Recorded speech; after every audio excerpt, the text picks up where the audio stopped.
ನಮಸ್ಕಾರ ವೀಕ್ಷಕರೇ, ಓಲಿ ನ್ಯೂಸ್ ಚಾನಲ್ಗೆ ಸ್ವಾಗತ. ನಾನು ನಿಮ್ಮ ಗೆಳೆಯ ಹೇಮಂತ್. ರಾಜ್ಯದ ಸಿದ್ದರಾಮಯ್ಯ ನೇತೃತ್ವದ ಕಾಂಗ್ರೆಸ್ ಸರ್ಕಾರ ಅಧಿಕಾರಕ್ಕೆ ಬಂದ ದಿನದಿಂದನೂ ಕೂಡ ರಾಜ್ಯದ ಅನೇಕ ಪ್ರತಿಪಕ್ಷ ನಾಯಕರು ಸರ್ಕಾರ ಒಂದು ಅಸ್ತಿತ್ವದ ಕುರಿತು ತಮ್ಮ ಹೇಳಿಕೆಗಳನ್ನು ಕೊಡ್ತಾನೆ ಬಂದಿದ್ದಾರೆ. ಕಳೆದ ಕೆಲವೇ ದಿನಗಳ ಹಿಂದಷ್ಟೇ ಕರ್ನಾಟಕದ ಮಾಜಿ ಮುಖ್ಯಮಂತ್ರಿ ಬಸವರಾಜ ಬೊಮ್ಮಾಯಿ ಅವರು ಕೂಡ ಕೋಲಾರದ ಒಂದು ಕಾರ್ಯಕ್ರಮವೊಂದರಲ್ಲಿ ಸರ್ಕಾರ ಇನ್ನೆಚ್ಚು ದಿನ ಉಳಿಯೋದಿಲ್ಲ, ಲೋಕಸಭಾ ಚುನಾವಣೆಯ ನಂತರ ಕೇವಲ 1 ತಿಂಗಳಲ್ಲಿ ಸರ್ಕಾರ ಪತನವಾಗುತ್ತೆ, ಆ ಒಂದು ನಿಟ್ಟಿನಲ್ಲಿ ಈಗಾಗಲೇ ಅನೇಕ ಕಾರ್ಯತಂತ್ರಗಳನ್ನು ರೂಪಿಸಲಾಗ್ತಿದೆ ಅಂತಕ್ಕಂಥ ಮಾಹಿತಿಯನ್ನು ನೀಡಿದರು. ಇದೀಗ ಕರ್ನಾಟಕ ಸರ್ಕಾರದ ಒಂದು ಅಸ್ತಿತ್ವವನ್ನು ಕುರಿತು ಕರ್ನಾಟಕದ ಮತ್ತೊಬ್ಬ ಮಾಜಿ ಮುಖ್ಯಮಂತ್ರಿ ಆಗಿರ್ತಕ್ಕಂಥ ಜಗದೀಶ್ ಶೆಟ್ಟರ್ ಅವರು ಒಂದು ಸ್ಫೋಟಕವಾದ ಹೇಳಿಕೆಯನ್ನು ಕೊಡೋದ್ರ ಮೂಲಕ ಇದೀಗ ರಾಜ್ಯ ರಾಜಕೀಯ ವಲಯದ ಬಹುದೊಡ್ಡ ಚರ್ಚೆಗೆ ಕಾರಣವಾಗಿದ್ದಾರೆ. ಬನ್ನಿ ಸ್ನೇಹಿತರೆ, ಹಾಗಾದರೆ ಜಗದೀಶ್ ಶೆಟ್ಟರ್ ಅವರು ರಾಜ್ಯ ಸರ್ಕಾರದ ಅಸ್ತಿತ್ವವನ್ನು ಕುರಿತು ಯಾವೊಂದು ಹೇಳಿಕೆಯನ್ನು ನೀಡಿದರೆ, ಈ ಮೂಲಕ ರಾಜ್ಯ ಸರ್ಕಾರಕ್ಕೆ ಎದುರಾಗಿರ್ತಕ್ಕಂಥ ಬಹುದೊಡ್ಡ ಆತಂಕ ಏನು ತಿಳ್ಕೊಂಡು ಬರೋಣ. ಅದಕ್ಕಿಂತ ಮುಂಚೆ ನೀವು ನನ್ನ ಓಲಿ ನ್ಯೂಸ್ ಚಾನಲ್ಗೆ ಸಬ್ಸ್ಕ್ರೈಬ್ ಮಾಡ್ಕೊಂಡಿಲ್ಲ ಅಂದರೆ ದಯವಿಟ್ಟು ಈಗಲೇ ಸಬ್ಸ್ಕ್ರೈಬ್ ಮಾಡ್ಕೊಂಡು ಬೆಲ್ ಬಟನ್ನ ಕ್ಲಿಕ್ ಮಾಡಿ. ನಾನು ಕೊಡೋ ಮಾಹಿತಿ ನಿಮ್ಗೆ ಇಷ್ಟ ಆಗಿದ್ರೆ ಈ ವಿಡಿಯೋಗೆ ಲೈಕ್ ಮಾಡಿ, ಶೇರ್ ಮಾಡಿ, ಕಮೆಂಟ್ ಮಾಡಿ.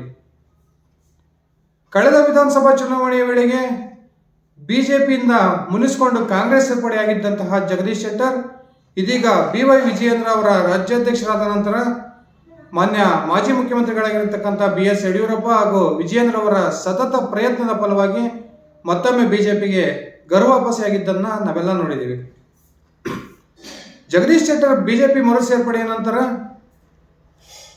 ತಾನು ಆಪರೇಷನ್ ಕಮಲಕ್ಕೆ ಇಳಿತೀನಿ ಅಂತಕ್ಕಂಥ ಒಂದು ಸುಳಿವನ್ನು ಕೊಡೋದ್ರ ಮೂಲಕ ರೋಣದ ಶಾಸಕ GS ಪಾಟೀಲ್ ಅವರನ್ನ ಹುಬ್ಬಳ್ಳಿಯ IBಯಲ್ಲಿ ಭೇಟಿ ಮಾಡಿದ್ದನ್ನು ನಾವೆಲ್ಲ ನೋಡಿದ್ದೀವಿ. ಇದೀಗ ಮಾಧ್ಯಮಗಳೊಂದಿಗೆ ಮಾತನಾಡಿದಂತಹ ಜಗದೀಶ್ ಶೆಟ್ಟರ್ ರಾಜ್ಯ ಸರ್ಕಾರದ ಅಸ್ತಿತ್ವವನ್ನು ಕುರಿತು ಬಹುದೊಡ್ಡ ಒಂದು ಶಾಕಿಂಗ್ ಹೇಳಿಕೆಯನ್ನು ನೀಡಿದ್ದಾರೆ. ರಾಜ್ಯ ಸರ್ಕಾರ ಹೆಚ್ಚು ದಿನ ಅಧಿಕಾರದಲ್ಲಿರೋದಿಲ್ಲ, ಈ ಸರ್ಕಾರ ಶೀಘ್ರದಲ್ಲೇ ಬಿದ್ದೋಗುತ್ತೆ, ಇದಕ್ಕೆ ಕಾರಣಗಳು ಹಲವಾರು ಇದ್ದಾವೆ ಅಂತಕ್ಕಂಥ ಹೇಳಿಕೆಯನ್ನು ಕೊಟ್ಟಿದ್ದಾರೆ.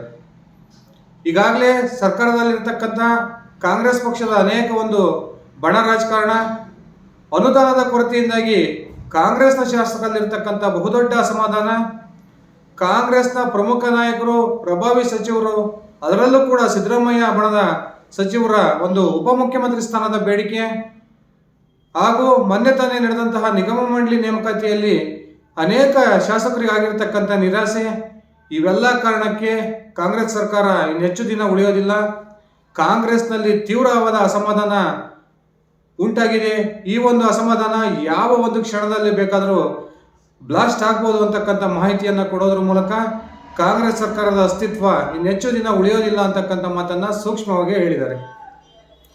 ನನಗೆ ಈಗಾಗಲೇ ಕಾಂಗ್ರೆಸ್ಗೆ ಹೋಗಿ 9 ತಿಂಗಳು ಇದ್ದಿದ್ದರಿಂದ ಕಾಂಗ್ರೆಸ್ನಲ್ಲಿರ್ತಕ್ಕಂಥ ಪ್ರತಿಯೊಬ್ಬ ಶಾಸಕರ ಹಾಗೂ ಸಚಿವರ ಒಂದು ಮನಸ್ಸಲ್ಲಿ ಏನಿದೆ ಅಂತಕ್ಕಂಥ ವಿಷಯ ನನಗೆ ಗೊತ್ತಿದೆ.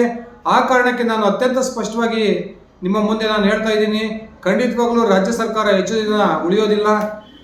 ಕಾಂಗ್ರೆಸ್ನಲ್ಲಿರ್ತಕ್ಕಂಥ ಬಣ ರಾಜಕಾರಣದ ಕಾರಣಕ್ಕಾಗಿ ಅನುದಾನ ಕೊರತೆಯಿಂದ ತೀವ್ರ ಅಸಮಾಧಾನಗೊಂಡಿರ್ತಕ್ಕಂಥ ಶಾಸಕರ ಒಂದು ಬಹುದೊಡ್ಡ ಒಂದು ಗುಂಪು ಕಾಂಗ್ರೆಸ್ಸನ್ನು ತೊರೆಯುತ್ತೆ.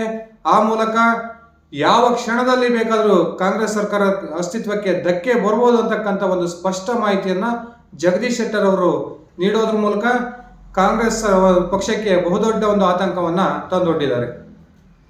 ಹೌದು ಸ್ನೇಹಿತರೆ, ಈಗಾಗಲೇ ಸಿದ್ದರಾಮಯ್ಯ ಸರ್ಕಾರದಲ್ಲಿ ಎಲ್ಲವೂ ಕೂಡ ಸರಿಯಿಲ್ಲ ಅಂತಕ್ಕಂಥ ಭಾವನೆ ನಮಗೆಲ್ಲ ಬಂದಿದೆ. ಪದೇ ಪದೇ ಕಾಂಗ್ರೆಸ್ನ ಹಿರಿಯ ಶಾಸಕರೇ ಸರ್ಕಾರದ ವಿರುದ್ಧ ತೀವ್ರ ಅಸಮಾಧಾನವನ್ನು ಹೊರಹಾಕ್ತಾ ಇರತಕ್ಕಂಥದ್ದನ್ನು ಕೂಡ ನಾವು ನೋಡಿದ್ದೀವಿ. ಬಹು ಮುಖ್ಯವಾಗಿ ಮಧುಗಿರಿಯ ಶಾಸಕ ಸಚಿವ KN ರಾಜಣ್ಣವರು, ಹಾಗೆಯೇ ಬೆಳಗಾವಿಯ ಸಾಕೋರ್ ಸತೀಶ್ ಜಾರಕಿಹೊಳಿ ಅವರು ಕೂಡ ಪದೇ ಪದೇ ಸರ್ಕಾರದ ವಿರುದ್ಧ, ಅದರಲ್ಲೂ ಕೂಡ ಉಪಮುಖ್ಯಮಂತ್ರಿ DK ಶಿವಕುಮಾರ್ ಅವರ ವಿರುದ್ಧ ತೀವ್ರ ವಾಗ್ದಾಳಿಯನ್ನು ನಡೆಸ್ತಿರ್ತಕ್ಕಂಥದ್ದನ್ನು ನಾವು ಗಮನಿಸ್ತಾನೆ ಬಂದಿದ್ದೀವಿ. ಈಗಾಗಲೇ ಸತೀಶ್ ಜಾರಕಿಹೊಳಿ ಅವರು ಬಿಜೆಪಿಯ ಮುಖಂಡರೊಂದಿಗೆ ಸಂಪರ್ಕದಲ್ಲಿದ್ದೀವಿ ಅಂತಕ್ಕಂಥದ್ದನ್ನು ಅವರ ಮಾತುಗಳಲ್ಲೇ ಸ್ಪಷ್ಟಪಡಿಸಿದ್ದಾರೆ. ಕಾಂಗ್ರೆಸ್ ಪಕ್ಷ ತನ್ನ ಒಂದು ಬೇಡಿಕೆಗಳನ್ನು ಲೋಕಸಭಾ ಚುನಾವಣೆಯ ವೇಳೆಗೆ ಈಡೇರಿಸದೆ ಹೋದರೆ ನಾನು ಪ್ರಮುಖವಾದ ರಾಜಕೀಯ ನಿರ್ಧಾರವನ್ನು ಒಂದನ್ನು ತೆಗೆದುಕೊಳ್ತೀನಿ, ಆ ಮೂಲಕ ಸರ್ಕಾರದ ಅಸ್ತಿತ್ವದ ಮೇಲೆ ಯಾವ ರೀತಿಯ ಪರಿಣಾಮ ಆಗ್ತದೆ ಅನ್ನೋದನ್ನ ನಾನು ಈಗಲೇ ಏನು ಹೇಳೋದಿಲ್ಲ ಅಂತಕ್ಕಂಥ ಮಾತನ್ನ ಸತೀಶ್ ಜಾರಕಿಹೊಳಿ ಅವರು ಪದೇ ಪದೇ ಪುನರುಚ್ಚರಿಸ್ತಾ ಇದ್ದಾರೆ. ಹಾಗೇನೆ ಮೊನ್ನೆ ತಾನೇ ಶಿವಮೊಗ್ಗದಲ್ಲಿ ನಡೆದಂತಹ ಒಂದು ಕೇಂದ್ರ ಸಚಿವ ನಿತಿನ್ ಗಡ್ಕರಿ ಅವರ ಭಾಗವಹಿಸಿದ್ದಂತಹ ಕಾರ್ಯಕ್ರಮದಲ್ಲಿ ನಿತಿನ್ ಗಡ್ಕರಿ ಅವರನ್ನ ಹಾಡಿ ಹೊಗಳೋದ್ರ ಮೂಲಕ ಕಾಂಗ್ರೆಸ್ಗೆ ತೀವ್ರ ಮುಜುಗರವನ್ನ ಸತೀಶ್ ಜಾರಕಿಹೊಳಿ ಅವರು ತಂದಿದ್ರು. ಇದೀಗ ಮಾಜಿ ಮುಖ್ಯಮಂತ್ರಿ ಬಸವರಾಜ ಬೊಮ್ಮಾಯಿ ಅವರು ಹೇಳಿದ್ದಂತಹ ಮಾತಿಗೂ ಹಾಗೆ ಮತ್ತೊಬ್ಬ ಮಾಜಿ ಮುಖ್ಯಮಂತ್ರಿಯಾಗಿರ್ತಕ್ಕಂಥ ಜಗದೀಶ್ ಶೆಟ್ಟರ್ ಅವರು ಹೇಳಿರ್ತಕ್ಕಂಥ ಮಾತಿಗೂ ಒಂದಕ್ಕೊಂದು ಸಾಮ್ಯತೆ ಇದೆ ಅಂದ್ರೆ ತಪ್ಪಾಗೋದಿಲ್ಲ. ಒಟ್ಟಿನಲ್ಲಿ ಕಾಂಗ್ರೆಸ್ ಸರ್ಕಾರವನ್ನ ಕೆಡವತಕ್ಕಂಥ ಪ್ರಯತ್ನಗಳಂತೂ ಚಾಲನೆಯಲ್ಲಿರ್ತಕ್ಕಂಥದ್ದು ಸತ್ಯ.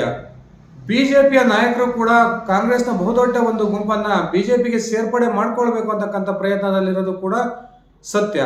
ನಿನ್ನೆ ತಾನೇ ಮಾಧ್ಯಮಗಳೊಂದಿಗೆ ಮಾತನಾಡಿದಂತಹ ಮುಖ್ಯಮಂತ್ರಿ ಸಿದ್ದರಾಮಯ್ಯನವರು ಕಾಂಗ್ರೆಸ್ನ ಶಾಸಕರಿಗೆ ಬಿಜೆಪಿಯ ನಾಯಕರು ಸುಮಾರು 40-50 ಕೋಟಿಗಳಷ್ಟು ಹಣವನ್ನು ಕೊಡ್ತೀವಿ, ನೀವು ಕಾಂಗ್ರೆಸ್ ಅನ್ನು ತೊರೆದು ಬಿಜೆಪಿಗೆ ಸೇರ್ಪಡೆಯಾಗ್ರಿ ಅಂತಕ್ಕಂಥ ಮಾತನ್ನ ಹೇಳ್ತಾ ಇದ್ದಾರೆ ಅನ್ನೋದನ್ನ ಮಾಧ್ಯಮಗಳ ಮುಂದೆ ಹೇಳಿದರು. ಇದೆಲ್ಲ ಬೆಳವಣಿಗೆಯನ್ನು ನೋಡಿದರೆ ಸರ್ಕಾರದಲ್ಲಿ ಸಾಕಷ್ಟು ಮಟ್ಟದ ಅಸಮಾಧಾನ ಸ್ಫೋಟಗೊಂಡಿದೆ. ಅದೇ ರೀತಿ ಕಾಂತರಾಜ್ ವರದಿಯನ್ನ ಸರ್ಕಾರ ಈಗೀಗ ಸ್ವೀಕಾರ ಮಾಡಿದೆ. ಅದರಿಂದ ಮುಂದುವರೆದಿರ್ತಕ್ಕಂಥ 2 ಪ್ರಮುಖ ಜಾತಿಯ ಶಾಸಕರಾದಂತಹ ಲಿಂಗಾಯತ ಶಾಸಕರು ಹಾಗೂ ಒಕ್ಕಲಿಗ ಶಾಸಕರು ಯಾವ ಕ್ಷಣದಲ್ಲಿ ಬೇಕಾದರೂ ಕಾಂಗ್ರೆಸ್ನ ವಿರುದ್ಧ ಸಿಡಿದೇಳಬಹುದು.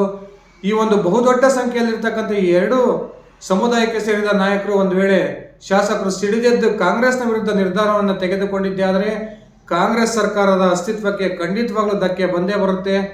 ಈಗಾಗಲೇ ರಾಜ್ಯ ರಾಜಕೀಯ ವಲಯದಲ್ಲಿ ಈ ಕುರಿತು ಚರ್ಚೆಗಳು ಆರಂಭವಾಗಿದ್ದಾವೆ. ಹಿರಿಯ ನಾಯಕ ಶಾಮನೂರು ಶಿವಶಂಕರಪ್ಪನವರು ಕೂಡ ಜಾತಿ ಗಣತಿಯನ್ನು ನಾವು ಯಾವುದೇ ಕಾರಣಕ್ಕೂ ಒಪ್ಕೊಳ್ಳೋದಿಲ್ಲ, ಇದು ಅವೈಜ್ಞಾನಿಕವಾಗಿದೆ, ಆದ್ರಿಂದ ಸರ್ಕಾರ ಈ ಜಾತಿ ಗಣತಿಯನ್ನ ವರದಿಯನ್ನೇನೋ ಸ್ವೀಕರಿಸಿದೆ, ಈ ವರದಿಯನ್ನ ಜಾರಿಗೊಳಿಸೋದಕ್ಕೆ ಏನಾದರೂ ಮುಂದಾದರೆ ನಾವು ಖಂಡಿತವಾಗ್ಲೂ ನಮ್ಮದೇ ಆದ ರೀತಿಯಂತಹ ಹೋರಾಟವನ್ನು ಮಾಡ್ತೀವಿ, ಆ ಮೂಲಕ ನಾವು ಯಾವುದೇ ಒಂದು ದೊಡ್ಡ ನಿರ್ಧಾರ ತೆಗೆದುಕೊಳ್ಳಕ್ಕೂ ಕೂಡ ಸಿದ್ಧವಾಗಿದ್ದೀವಿ ಅಂತಕ್ಕಂಥ ಮಾತನ್ನ ಹೇಳಿದ್ದನ್ನ ನಾವೆಲ್ಲ ಗಮನಿಸಿದ್ವಿ. ಹಾಗೇನೆ ಸತೀಶ್ ಜಾರಕಿಹೊಳಿ ಅವರಂತೂ ಒಂದು ಹೆಜ್ಜೆ ಮುಂದೋಗಿ ಸರ್ಕಾರದಕ್ಕೆ ಅದರಲ್ಲೂ ಕೂಡ ಕಾಂಗ್ರೆಸ್ನ ಹೈಕಮಾಂಡ್ಗೆ ನೇರ ಸವಾಲನ್ನು ಹಾಕೋದ್ರ ಮೂಲಕ ನನ್ನನ್ನ ರಾಜ್ಯದ ಉಪಮುಖ್ಯಮಂತ್ರಿಯನ್ನಾಗಿ ಆದರೂ ಮಾಡಬೇಕು, ಇಲ್ಲ KPCC ಅಧ್ಯಕ್ಷನನ್ನಾಗಿ ಆದರೂ ಮಾಡಬೇಕು.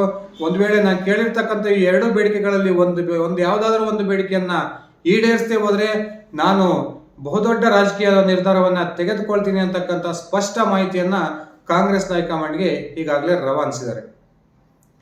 ವೀಕ್ಷಕರೇ, ಕಾಂಗ್ರೆಸ್ನಲ್ಲಿ ಆಗ್ತಾ ಇರ್ತಕ್ಕಂಥ ಈ ಅನೇಕ ಗೊಂದಲಗಳು ಮುಂಬರ್ತಕ್ಕಂಥ ಲೋಕಸಭಾ ಚುನಾವಣೆಯಲ್ಲಿ ಒಂದು ವೇಳೆ ಕಾಂಗ್ರೆಸ್ 2 ಅಂಕಿಯನ್ನು ದಾಟೋದಕ್ಕೆ ಸಾಧ್ಯವಾಗದೆ ಹೋದರೆ ಖಂಡಿತವಾಗಲೂ ಕಾಂಗ್ರೆಸ್ನ ಈಗ ಅಸಮಾಧಾನಿತ ಶಾಸಕರು ಬಿಜೆಪಿಯ ಸೇರ್ಪಡೆಗೆ ತಮ್ಮ ಮನಸ್ಸನ್ನ ಮಾಡೋದರಲ್ಲಿ ಯಾವುದೇ ಸಂಶಯವಿಲ್ಲ. ಆ ಮೂಲಕ ಕಾಂಗ್ರೆಸ್ ಸರ್ಕಾರದ ಅಸ್ತಿತ್ವಕ್ಕೆ ಖಂಡಿತವಾಗ್ಲೂ ಧಕ್ಕೆ ಬರುತ್ತೆ ಅಂತಕ್ಕಂಥ ಮಾತುಗಳೇನು ಕೇಳಿ ಬರ್ತಾ ಇದ್ದಾವೆ. ಆ ಮೂಲಕ ಸರ್ಕಾರ ಪತನಗೊಳ್ಳುತ್ತೆ.